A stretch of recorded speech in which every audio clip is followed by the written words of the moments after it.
Hey, Derek, look, man, I got a build that you should try out on Warframe. What's that? You saying that only nourish is the only thing you care about? And if it doesn't have nourish, then it's a useless build? Hey, BMO, look, man, I got a build, bro, on Warframe you should try out. It doesn't have nourish or war. Hello? This man hung up on me. Carl, look, man, look, I got a build for you, okay? It doesn't have nourish and it doesn't have roar. Okay, hear me out. Look, I know you don't want to hear it. Okay, already been through 3 people already. Okay, hear me out. Build is going to have the eyes from Jade. Okay, what was that? You wasting my time and I don't want to hear nothing that doesn't have nourish or roar. Just hear me out. Jade is one of the best hands down subsumed ability that you should be trying out in Warframe. And in this video, I'm going to be showing you 3 different Warframes that work wonderfully with this assume ability from Jade. Now, before I start explaining what the ability is and how it works, what's going on, everyone? This is Lo-Fi Nole, and if you like the content, then feel free to like, comment, subscribe, hit the notification button, be plugged in. Okay, I got a lot of stuff coming to Warframe and also stuff that's not about Warframe, so you want to be on the know for it, then subscribe. And with that, let's jump into it. So what is Jade's third ability? If you've been living on a rock, Jade's third ability is Ophanim Eyes. This ability works like this: you can strip enemies, slow them down, put them on fire, and revive allies if you're playing Jade herself. But since we're using a helmet version of this, we cannot revive people, but we still get everything else. What this ability really focuses on is range and strength and duration. Those are the key things you need to remember about it. I would heavily advise you, if you're using this ability, you want to prioritize range and strength for the most part, with a little bit of duration. Now, the downside with this ability, it does take a lot of strength in order for this to get the best bang for your buck. It's like a really slow tick for their armor to be reductive, and it also does not hit any enemies behind you because you have to look at them in order for this to work. Now that we finally got Jade's 3 ability explained, we can finally get into the first Warframe that I think works wonderfully with this ability, Wisp. Wisp can almost work with any ability in the game, but I think Jade's 3 wonderfully complements her. You have the vulnerability, you have the status chance, and also the stunning for the enemies, as well as really good fire for your guns and melee weapons. So with Jade's 3, armor stripping, that's the only thing you're really missing, and that also opens up a lot more space for your Archon shards. The build is pretty much simple. I want to crank out the highest damage, so strength, and then I want to have the max range, so then anything that I'm looking forward at, it's gonna hit everything that's there. Now, because of all this, then I had to drop down my efficiency, which I'm only sitting at 45, unless my duration is 128, with just 1 sprinkle in duration. Catalyzing shields for the shield gating, reverse respite, prime sure-footed so I can never fall over, so I can always keep it going. Plus, if I just dance up in the air because of the passive, then I'll be invisible to the enemies as long as I just don't shoot. The arcanes, arcane energize for the energy, aegis for keeping me alive, so more survivability. I didn't want to use rolling guard in this build because I have wall of wisp. Now, if I wanted to change something out, I would probably change out Archer's secrets and do lesser strength and have more of prime flow, so then I have more energy to burn, so I can use her 2 more often. But ultimately, as long as you go back and forth between being in the air and using her 2, once you have your 1 set down somewhere and you have your eyes going, then you should be fine, and you're popping your 3 occasionally here and there to hit a large amount of enemies. Now, before I move on to the next Warframe, I want to talk about her shards that I have on her. I am running 1 purple, 1 Tower Forge green one, 2 red ones, and 1 yellow.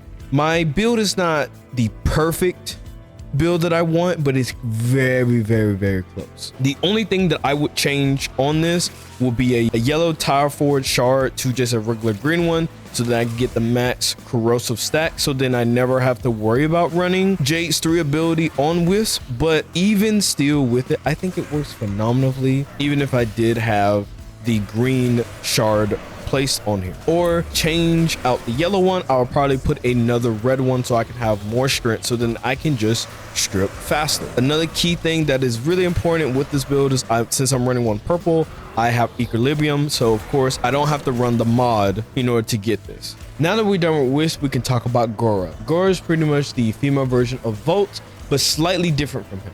What makes her different from Volt is pretty much her 3 and her 4. Her 3 pretty much gives you critical chance and energy regen for each kill, which on top of that, by getting a kill, you're extending the duration of her 3. Now, if you let her 3 run out on you, then you'll get a 60-second cooldown. And her 4 pretty much rains down electric on enemies nearby. And if Gyre gets a critical hit with her electric, it will also change to nearby enemies. Now, because of her 3 and her 4, you can really get away with having just nothing but strength and range with a little bit of duration, but not a whole lot, because there is one augment mod that I'm also going to talk about as well that pretty much keeps her 3 and her 4 constantly going, and the only thing you really got to worry about is just her 1 and her 2. You're throwing out the 1 occasionally, you know, you're popping the 2, that's the assumed ability for Jade, because I got rid of her 2 on herself. Now, I'm just gonna be real. Playing Gyre, it was really tough. Her 3 and her 4 is the best thing about her, but she sucks with survivability. It's really tough. Even with Jade 3, I still said to myself, I probably want to change it out for something else to give her better survivability, because if I cared about shards, right, then I of course want to run all purple and give her the ability damage on enemies affected by electric. You gain more of that by 10, or if you're running Tower Forge, you get 15 of these. So that's the shards that I would run on her. But to get the best survivability for her, before we even talk about her build, you're gonna have to really use your companion. You're gonna have to use the shade, whether that's the regular shade, prime shade, or the plasma shade, whatever, as long as you got a shade, or you got like the dog. I think the dog does invisible. But this build right here, you really want Ghost on here and Revenge. That's really it for the most part, because you want to stay invisible majority of the time. If you're not invisible, you're going to get ran over a lot. Okay, so that's the only thing I will say to anyone who wants to try this build out, that wants to just have fun with it. But with any further ado, now the build. The build pretty much is set up for the majority of range and majority of strength, and we're going to go down or below 100% with duration and efficiency. The reason why is Jade's ability, even though it's at 21, it still is fine on duration. Your 3 and your 4 is going to continuously be on. Number 1, her 3 works well as long as you get a kill.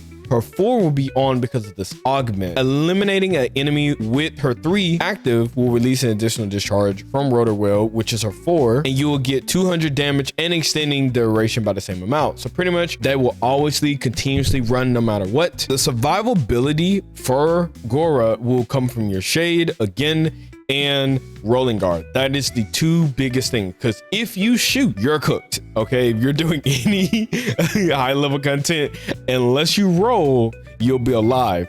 But once you shoot or your shade dies, you are fundamentally cooked with this build. Okay, only thing that I would say that you could change here is prime flow for like arbitration if you wanted that, or you could do galvanizing shields. And then I'm too lazy and I don't want to formula it again. If I did farm, I would change this to brief respite, so then I can have like my shields regenerating whenever I pop my abilities over again, and which is really her 1 and her 2 majority of the time. Now we could talk about the last Warframe, and of course this video would not be made if I couldn't talk about Jade. Jade is a wonderful Warframe that came with a wonderful helmet ability, and I think it just works wonderful even on herself.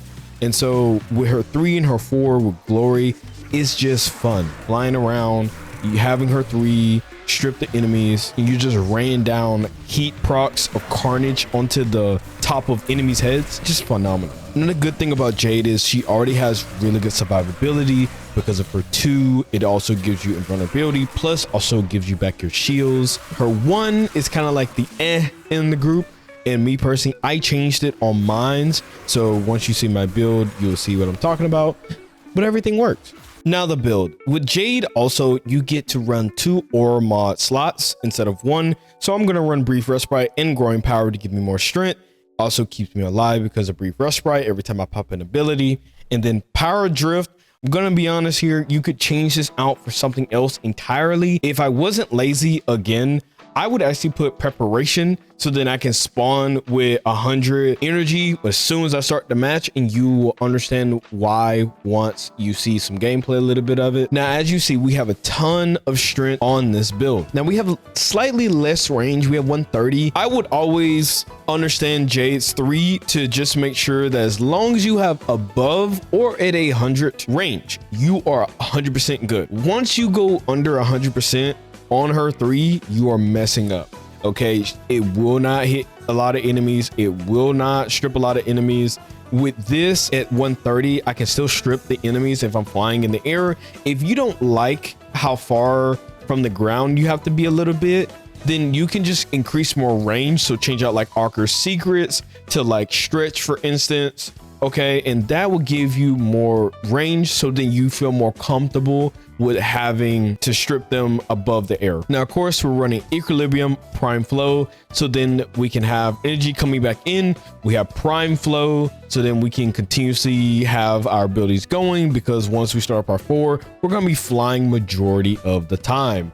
Then, of course, my assumed ability on her 1 has been changed to Fractured Blast. Pretty much what this ability does is whenever I pop it, it gives enemy slash, and then I have a chance of getting a energy orb or a health orb, because there's like a little status thing above their head letting me know that they got proc by this ability.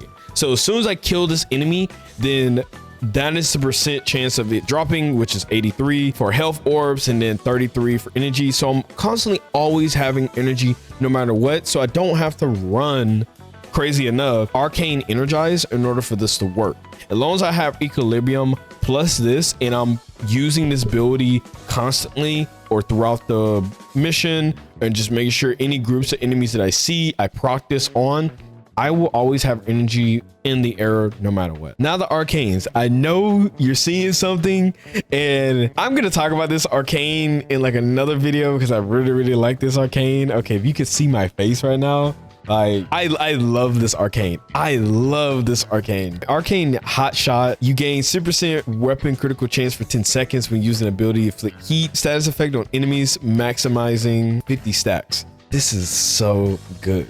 Then too, with Jade, with her glory, you automatically get heat proc on her glory, so it's just amazing.